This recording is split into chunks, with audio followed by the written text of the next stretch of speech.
बच्चों, नित्य English lab में आपका स्वागत है। आज एक बार फिर हम बोर्ड परीक्षा को दृष्टि में रखते हुए वाच्य परिवर्तन के एक नए वीडियो के साथ आपके सामने उपस्थित हुए हैं। तो ध्यान दें, हम सबसे पहले वाच्य शब्द को समझ लेते हैं।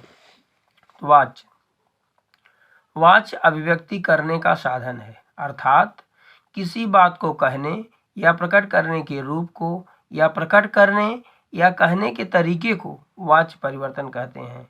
तो ध्यान दें, वाच्य 3 प्रकार का होता है। पहला कर्तृवाच्य, दूसरा कर्मवाच्य, तीसरा भाववाच्य। तो ध्यान देना है, हम वाच्य परिवर्तन तभी कर सकेंगे जब हम कर्तृवाच्य के रूप को समझ लेंगे, कर्मवाच्य के रूप को समझ लेंगे और भाववाच्य के रूप को समझ लेंगे, तो हम वाच्य परिवर्तन निश्चित रूप से कर सकेंगे। तो ध्यान दें, हम सबसे पहले कर्तृवाच्य के वाक्य को समझ लेते हैं, फिर कर्मवाच्य के वाक्य को समझ लेते हैं और फिर भाववाच्य के वाक्य को समझ लेते हैं। तो ध्यान दें, हम सबसे पहले कर्तृवाच्य को समझते हैं। कर्तृवाच्य क्या है? कर्तृवाच्य जब क्रिया का प्रयोग कर्ता के अनुसार हो तो वह कर्तृवाच्य कहलाता है। तो ध्यान दें, जैसा इसका वाक्य है, रमेश विद्यालय जाता है, तो इसका संस्कृत अनुवाद होगा रमेशः विद्यालयम गच्छति। तो ध्यान देना है, रमेश कर्ता है, विद्यालयम कर्म है, गच्छति क्रिया है। तो ध्यान देना है, हम इसको कर्तृवाच्य के रूप में बदलते समय इसको ध्यान देंगे कि इसमें हम नियम नंबर 121 का ध्यान देंगे। तो इसका मतलब यह है कि एक का मतलब होता है प्रथमा विभक्ति, 2 का मतलब होता है द्वितीय विभक्ति और 1 का मतलब होता है प्रथमा विभक्ति। अर्थात जब हम इसको एक कर्तृवाच्य का रूप देंगे तो ध्यान देंगे कि आपका जो कर्ता है वो प्रथमा विभक्ति में होना चाहिए और आपका जो कर्म है वह द्वितीय विभक्ति में होना चाहिए और क्रिया जो है वह कर्ता के पुरुष और वचन के अनुसार होना चाहिए। तो ध्यान दें, जैसे मैंने एक एग्जाम्पल लिखा, मैं बाजार जाता हूँ, तो ध्यान देना है उसमें मैं का संस्कृत हुआ अहम। तो ध्यान देना है, यह कर्ता जो है प्रथमा विभक्ति में है और कर्म जो है द्वितीय विभक्ति में, इसलिए आपणम जो है द्वितीय विभक्ति है और क्रिया जो है यह कर्ता के अनुसार होना चाहिए। इसीलिए हम अहम के अनुसार हमने इसको परिवर्तित किया, अर्थात गच्छाम गच्छाम के रूप में रखा, क्योंकि इसको हमें प्रथमा विभक्ति में रखना चाहिए जो कर्ता के पुरुष और वचन के अनुसार हो। तो इसमें ध्यान देना है कि जिसमें प्रथमा विभक्ति मैंने 1 लिख दिया है और द्वितीय विभक्ति के नीचे मैंने 2 लिख दिया है और इसमें क्रिया के नीचे मैंने 1 लिख दिया है। कहने का मतलब होता है 121 हुआ। तो 121 का मतलब होता है कि यह आपका कर्ता प्रथमा विभक्ति में और कर्म आपका द्वितीय विभक्ति में और आपकी क्रिया जो है वह क्रिया कर्ता के पुरुष और वचन के अनुसार होना चाहिए। तो इस प्रकार से आपने कर्तृवाच्य के रूप को आपने समझ लिया। तो जब आप कर्तृवाच्य के रूप में आप समझेंगे तो इसमें जरूर ध्यान दें कि आप पहली चीज़ें ध्यान देंगे, फिर से दोहरा दे रहा हूँ, आपका कर्ता जो है प्रथम विभक्ति में होना चाहिए, आपका कर्म आपका द्वितीय विभक्ति में होना चाहिए और आपकी क्रिया जो है वह कर्ता के अनुसार ही, कर्ता के पुरुष के अनुसार और वचन के अनुसार होना चाहिए। हम सबसे पहले कर्मवाच्य को समझ लेते हैं। तो ध्यान देना है, हम कर्तृवाच्य को समझ चुके हैं, अब कर्मवाच्य को समझेंगे। जब क्रिया का प्रयोग कर्म के अनुसार हो तो वह कर्मवाच्य कहलाता है। जैसे छात्र द्वारा लेख लिखा जाता है, तो इसका संस्कृत हो जाएगा छात्रेण लेख लिख्यते। तो ध्यान देना, इसमें हमेशा ध्यान देना होगा कि इसमें हम नियम नंबर 311 का उपयोग करेंगे। तो 311 का मतलब होता है कि यह आपका जो कर्ता होगा वह हमेशा तृतीय विभक्ति में होगी और आपका जो कर्म होगा वह प्रथमा विभक्ति में होगी और जो है आपकी क्रिया जो है कि जो आपका कर्तृवाच्य का वाक्य होगा उसके कर्ता के पुरुष और वचन के अनुसार परिवर्तित किया जाएगा। तो इसमें हम 311 का रूल लगाएंगे। तो 311 का जब रूल लगाएंगे तो हम उसमें गलती नहीं करेंगे। जैसे दूसरा एग्जाम्पल एक और दिया गया, जैसे बालकेन पुस्तकम पठयते, तो ध्यान देना, बालकेन क्या है, तृतीय विभक्ति में, पुष्पम क्या है, प्रथमा विभक्ति है। तो इसमें ध्यान दीजिएगा कि जब हम पठेते सबको लिखेंगे तो इसमें हम वाक्य के मतलब कर्ता को ध्यान देते हुए उसके अनुसार इसको हम एक वचन में लिखेंगे। और इसमें ध्यान देने योग्य बातें हैं कि क्रिया में मूल धातु में यते जोड़ करके, खास करके बताया यही जोड़कर बनाया जाता है, लेकिन हम इसमें ते जोड़ दिए हैं। तो क्रिया के मूल धातु में यते जोड़ करके आत्मने पद में प्रयोग किया जाना चाहिए। जैसे पठधन यते तो हो जाता है पठेते, और पठ एते पठेन्ते, मतलब इसका तीनों रूप है, पठधन एते पठ एते, और दूसरा है आपका पठेते और पठेन्ते। तो कहने का मतलब होता है कि आप इस माने ध्यान देने की बात होगी इसमें, कब जब आप कर्मवाच्य को मतलब कर्मवाच्य का रूप देंगे तो इस रूप को आपको आपके माइंड में या बनना चाहिए, आपके मस्तिष्क में बात बननी चाहिए कि बालकेन पुस्तकम पठेते। कहने का मतलब होता है बालकेन आपका तृतीय विभक्ति हो गया, और पुस्तकम आपका प्रथमा विभक्ति हो गई, और पठेते आपका मतलब जो आपका कर्ता होगा उसके पुरुष और वचन के अनुसार होना चाहिए। और इस बात को जरूर ध्यान देंगे कि इसमें क्रिया के मूल पद में यते जोड़ करके आत्मने पद में हम इसके प्रयोग को करेंगे, अर्थात किया जाना चाहिए। जैसे पठेते पठधन यते पठेते पठ एते पठेन्ते। ध्यान दें, जब हम परिवर्तित करेंगे अर्थात वाच्य परिवर्तन करेंगे तो इन चीज़ों को हम जरूर ध्यान देंगे। क्यों? जैसे आपका वाक्य का जो प्रथम विभक्ति होगी, अगर अहम है तो उसकी तृतीय विभक्ति मया हो जाएगी, वयम है तो अस्मा भी होगा, त्वम है तो त्वया होगा, युवम है तिस्मा भी होगा, सह रहेगा तो तेन होगा, ते रहेगा तया होगा, ता रहेगा तम होगा। तो ध्यान देना है कि जब हम कर्तृवाच्य से कर्मवाच्य करेंगे तो उसका सब्जेक्ट जो होता है उसका कर्ता जो होता है वही तो परिवर्तित होगा। तो अहम का क्या होगा, मया होगा ना, क्योंकि इसमें रूल नंबर हम 311 का प्रयोग करेंगे तो तृतीय विभक्ति ही पहले आएगी, और उसमें 121 का प्रयोग करेंगे तो उसमें प्रथमा विभक्ति आएगी। तो इन दोनों बातों को हमेशा ध्यान देना होगा कि अहम प्रथमा विभक्ति और आपका तृतीय विभक्ति, ये आप याद रखें। अहम का मया, और वयम का अस्माभि, त्वम का त्वया, युवम का इस्माभि, सह का तेन, ते का तया, ता का तम। और इसको भी बहुत ध्यान देने की जरूरत नहीं है, लेकिन इसको भी थोड़ा आप ध्यान देंगे तो ज़्यादा बेहतर होगा और अच्छा रहेगा। तो ध्यान देना है, जैसे हमने लिखा माम का अहम हो जाएगा, ये तो द्वितीय है तो इसका प्रथम विभक्ति क्या हो जाएगी, अहम हो गया। उस्मान है तो उसका क्या हो जाएगा, वयम हो जाएगा। त्वाम है तो उसका क्या हो जाएगा, त्वम हो जाएगा। युष्मान है तो इसका क्या हो जाएगा, युवम हो जाएगा। तो कुछ वाच्य परिवर्तन इसमें दिए गए हैं तो उसको देख लो, ध्यान दें। तो जैसे सह नगरे तिष्ठति, इसका वाच्य परिवर्तन जब होगा तो तेन नगरे स्थियते, तो कसा का क्या हो गया, तेन हो गया, तेन मतलब तृतीय विभक्ति। अब उसके बाद त्वम अद्य वाराणसी गच्छे, तो इसका वाच्य परिवर्तन होगा त्वया अद्य वाराणसी गम्यते। सा हसति, इसका हो गया तया हसते। मित्रम पत्रम लिखति, तो मित्रेण पत्रम लिखते। राम गृहम गच्छति, तो रामेण गृहम गम्यते। त्वम रामायणम पठसि, इसका हो गया त्वया रामायणम पठते।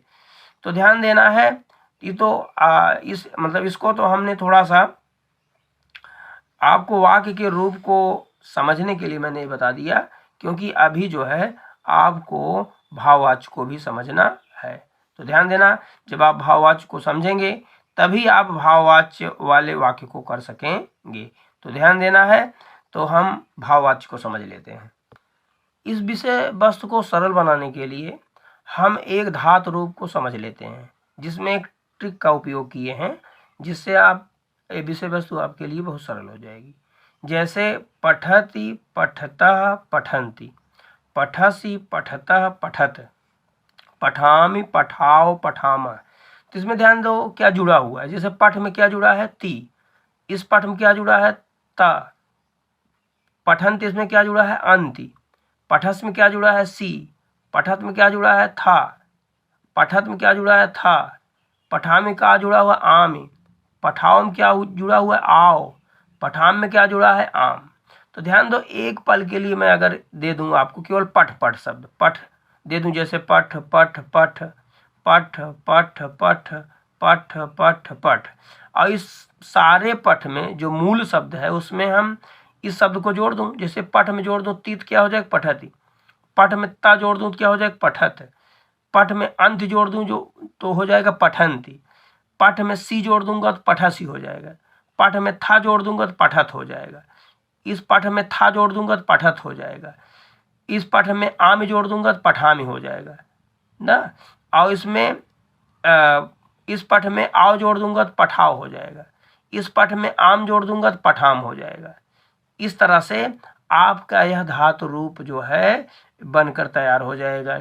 चाहे जो धातु रूप होगा उसके मूल शब्द में यही जोड़ देंगे, ती ता अंति, सी था आम आओ आम। आत्मने पद में ध्यान देना है, जैसे हम लिख दें पठ पठ पठ पठ पठ पठ, फिर पठ पठ पठ, इसमें क्या जोड़ेंगे? जैसे पठ में यते जोड़ देंगे तो हो जाएगा पठयते। इस पठ में एते जोड़ देंगे तो हो जाएगा पठ एते। इस पठ में यंते जोड़ जाएंगे हो जाएगा पठयंते।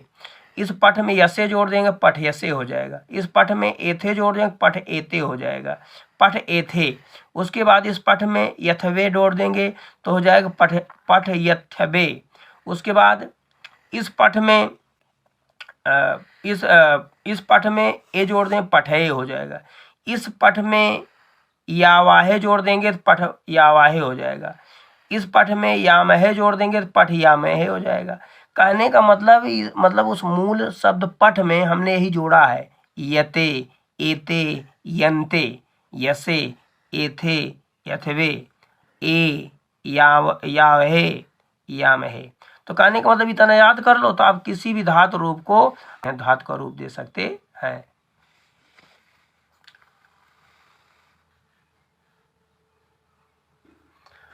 और एक रूप और देख लेते हैं, जैसे सहता होते स वाला।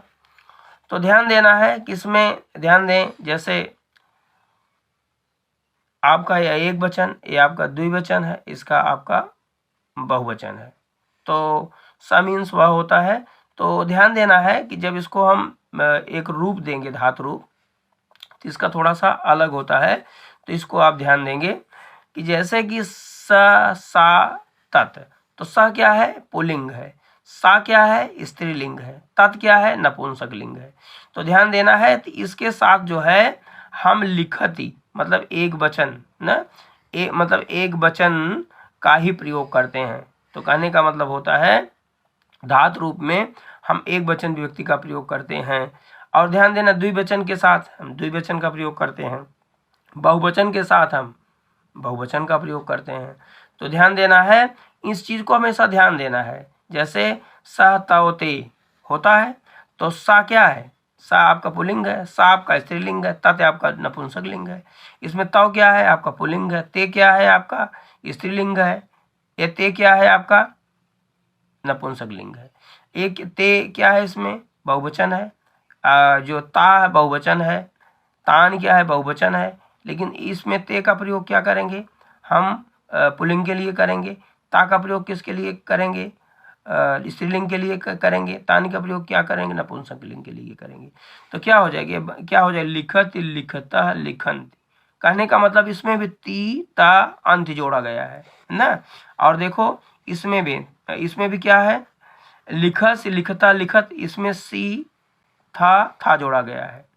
और उसके बाद देखो अहम के साथ हम लिखाम, आवाम के साथ हम लिखाव, और व्यायाम के साथ हम लिखाम करें हैं।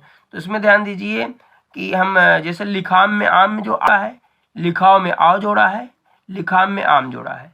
तो ध्यान देना, इतना ध्यान देना है कि जब आपके सब्जेक्ट के रूप में अर्थात कर्ता के रूप में रहेगा तो आप उसके साथ आपकी क्रिया लिखत ही आएगी, और आपका एक कर्ता के रूप में अगर ये रहेगा तो आपके साथ इसमें क्रिया लिखत होगा, और आपका जो सब्जेक्ट के रूप में आपका ये रहेगा तेतातानी, तो उसके साथ आपकी क्रिया जो है लिखंती होगी। वैसे इसमें उसमें है, अगर आपका कर्ता जो है त्वम रहेगा तो आप जब उसको वाच्य परिवर्तन करेंगे तो उसके साथ लिखसी जरूर रहना चाहिए, युवाम के साथ लिखता रहना चाहिए, युवम के साथ लिखत रहना चाहिए, अहम के साथ लिखाम रहना चाहिए, आवाम के साथ लिखाव रहना चाहिए, वयम के साथ लिखाम रहना चाहिए। तो इस बात को ध्यान दें, क्योंकि जब तक इस बात को अच्छी तरीके से आप समझ नहीं लेंगे तब तक वाच्य परिवर्तन करने में आपको कठिनाइयाँ आएंगी। अब आओ हम भाववाच्य को समझ लें। ध्यान देना, भाववाच्य क्या है? जो वाक्य स्वतंत्र रूप से बोले जाएं वह भाववाच्य कहलाते हैं। अर्थात वाक्यों में क्रिया का संबंध किसी के साथ न हो। अर्थात इसमें ध्यान देना चाहिए, इन वाक्यों में जो आपका कर्ता होता है वह हमेशा तृतीय विभक्ति में होगी। और ध्यान देना है, ऐसे वाक्यों में कर्म नहीं होता है। इस बात को जरूर ध्यान देने वाली बात है। यह क्रिया हमेशा प्रथम पुरुष एक वचन में होती है। तो इस ध्यान दें, अगर जिसमें कर्म न रहे तो तुरंत जान लो कि यह भाववाच्य है। तो कहने का मतलब होता है कि यह बात अगर आपके ध्यान में रहेगी तो आप गलती नहीं करेंगे। जैसे सा पठति, आप इसको परिवर्तित करेंगे तो हो जाएगा तेन पठते। तो तेन देखो क्या हो गया, इसमें तेन आपकी तृतीय विभक्ति हो गई, पठते आपका प्रथम विभक्ति, मतलब आपके मतलब जो आपका सब्जेक्ट रहेगा उसके अनुसार इसको परिवर्तित करेंगे, कर्ता के मतलब अनुसार, तो क्या हो जाएगा पठते। इसमें ध्यान देने वाली बात है, मैंने एक बात बताया कि यह क्रिया हमेशा प्रथम पुरुष एक वचन में होती है। इसकी क्रिया जो होती है प्रथम पुरुष एक वचन में। जैसे बालक क्रीडति, तो ध्यान देना, इसको जब हम परिवर्तित करेंगे तो हो जाएगा बालकेन क्रीडते। तो कहने का मतलब होता है बालकेन तृतीय विभक्ति हो गई। और इसमें हम रूल नंबर 31 का प्रयोग करेंगे। इस बात को ध्यान देने की बात है। मतलब इसमें 31 मतलब 3 का मतलब होता है तृतीय विभक्ति, 1 का मतलब होता है प्रथम पुरुष एक वचन। तो क्या ध्यान देना, इस बात को ध्यान दें, इसमें तृतीय विभक्ति होगी, प्रथम पुरुष एक वचन होगा। जैसे छात्रेण हस्यते, तो छात्रेण क्या हो गया, तृतीय विभक्ति। हस्यते क्या हो गया, ये प्रथम पुरुष, आपकी यह क्रिया प्रथम पुरुष एक वचन में है। तो इसकी हिंदी हो जाए छात्र के द्वारा हंसा जा रहा है। इस तरह के और 2-3 वाक्य दिए गए हैं समझने के लिए। तेन गम्यते, तो तेन शब्द क्या है, आप तृतीय विभक्ति है। गम्यते क्या है आपका, वह प्रथम पुरुष एक वचन है। बालकेन क्या है, तृतीय विभक्ति है। गम्यते क्या है, आपका प्रथम पुरुष एक वचन है। मोनेन क्या है, तृतीय विभक्ति है। सुप्यते क्या है, आपका प्रथम पुरुष एक वचन है।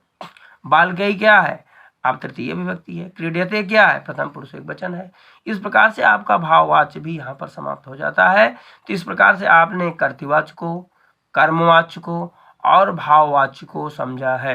तो ध्यान देना है, इसको हम बेहतर तरीके से समझने के लिए जब हम बार बार इसको हम पढ़ेंगे तभी यह समझ में आएगा। तो ध्यान दें, इस पे हम कुछ महत्वपूर्ण वाक्यों को देख लेते हैं जो बोर्ड में पूछे गए हैं, जो बोर्ड एग्जाम में पूछे गए हैं। जैसे बालकम गृहम गच्छति, तो इसका वाच्य परिवर्तन क्या हो जाएगा, बालकेन गृहम गम्यते। तो देखो ये तृतीय विभक्ति हो गई, और गम्यते जो है यह प्रथम पुरुष एक वचन में है। उसके बाद तेन पत्रम लिखते, तेन पत्रम लिखते, तो इसका होगा सह पत्रम लिखति। इस प्रकार से त्वम गृहम गच्छसि, इसका हो गया त्वया गृहम गम्यते। अगला हो गया राम वेदम पठतु, इसका होगा रामेण वेदम पठेत। त्वया चलते, इसका हो गया त्वम चलसि। राम हसत, इसका होगा रामेण हस्यते। कृषका आपणम गच्छति हो गया, तो कृषकेन आपणम गम्यते। मया भोजनम क्रियते, इसका हो गया अहम भोजनम करोमि। अगला हो गया त्वम दुग्धम पिबसि, इसका हो जाए त्वया दुग्धम पीयते। तो ध्यान देना है, यह बोर्ड एग्जाम में प्रश्न पूछे गए हैं, कई बार पूछे गए हैं, बार पूछे गए हैं। तो इसको एक बार आप देखिए, पढ़िए और समझिए, जो आपके बोर्ड एग्जाम के लिए बहुत ही महत्वपूर्ण है। इसको पढ़ने का प्रयास करिए और इसे ज़्यादा से ज़्यादा शेयर करें और इसे सब्सक्राइब करें। धन्यवाद।